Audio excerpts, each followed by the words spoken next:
From Keene in the Shire, the Liberty Media capital of the world, this is Daryl W. Perry, host of FPP Radio News for Thursday, March 10th, 2016.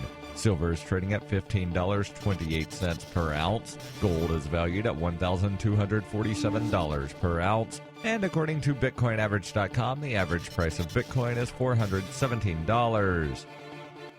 Antiwar.com reports Pentagon officials have confirmed that U.S. ground troops were involved in a raid against an al-Shabaab-held town in Somalia, arriving by helicopter in a raid which also involved Somali forces and which they say killed more than 10 fighters. The U.S. rarely discusses its troops in Somalia, which are nominally advisors. Officials suggested that the troops were again in an advisory role and that they did not go all the way in the raid. They were involved enough that al-Shabaab confirmed their presence. Al-Shabaab reported that the attack only killed one of their fighters and only attacked a single checkpoint as opposed to an entire town. Somali officials suggested the attack was aimed at an illegal taxation checkpoint. This disputed death toll comes after a massive U.S. drone strike against Somalia, which U.S. officials claim killed over 150, Somali officials claim killed over 200, and which al-Shabaab insisted killed far less, maintaining they have never had that many of their fighters together in a single place.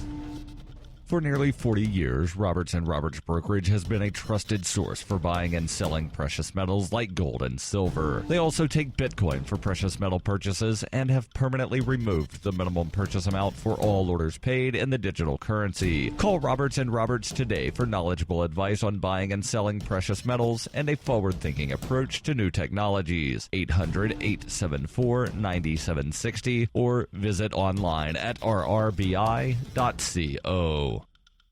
UPI reports none of the remaining detainees at the Guantanamo Bay Naval Prison in Cuba will be transferred anywhere in the United States as part of the efforts to close the facility because it's against the law, according to the nation's top law enforcement officer on Wednesday. Testifying before the Senate Judiciary Committee on Wednesday, U.S. Attorney General Loretta Lynch explicitly stated that the prospect of moving any of the detainees to facilities in the United States could not be done without first making a change to federal law. Lynch said while there certainly are the ongoing efforts to transfer individuals from Guantanamo Bay, individuals are not able to be transferred from Guantanamo Bay to a facility on U.S. soil. The prison has been a recurring controversy for the executive branch since 2001, when the 9/11 terrorist attacks spurred its existence. Since the first day of his term, President Barack Obama has promised to shut it down, but has found that to be anything but easy. 7 years later, it's still open. The biggest question, where will about two-thirds of the remaining 91 detainees go? Officials have said 35 will be transferred to other nations. The rest, administration officials previously said, can be moved to secure prisons in the United States. In fact, that intention was part of the plan Obama gave to Congress last month to shut down the facility. That plan, though, has not been too well received. Republicans and even some Democrats oppose it. Multiple GOP presidential candidates have said they would keep the prison open.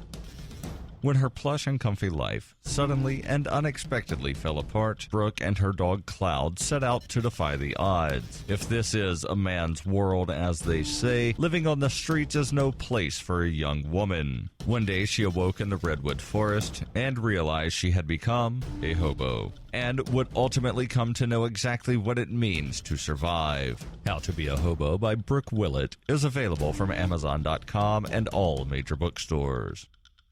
Reuters reports 2 Baltimore school police officers caught on video as one of them repeatedly slapped a student outside a high school have been charged in the incident, according to authorities. Video of the March 1st encounter outside Baltimore's Reach Partnership School went viral on social media, which spurred an investigation. Officer Anthony Spence was seen in the video hitting a young man 3 times and then kicking him. He was charged with second-degree child abuse, second-degree assault, and misconduct in office. The name and age of the student were not revealed because he is a minor. Officer Saverna Bias was charged with second-degree assault and misconduct in office. According to charging documents, she urged Spence to smack the student because he was allegedly insolent. Spence, a 12-year veteran of the force, and Bias turned themselves in overnight but are out on bond. Bias, Spence, and Marshall Goodwin, the chief of the school police, have been placed on administrative leave. The officers are scheduled to appear in court in April. The school police are separate from the Baltimore Police Department.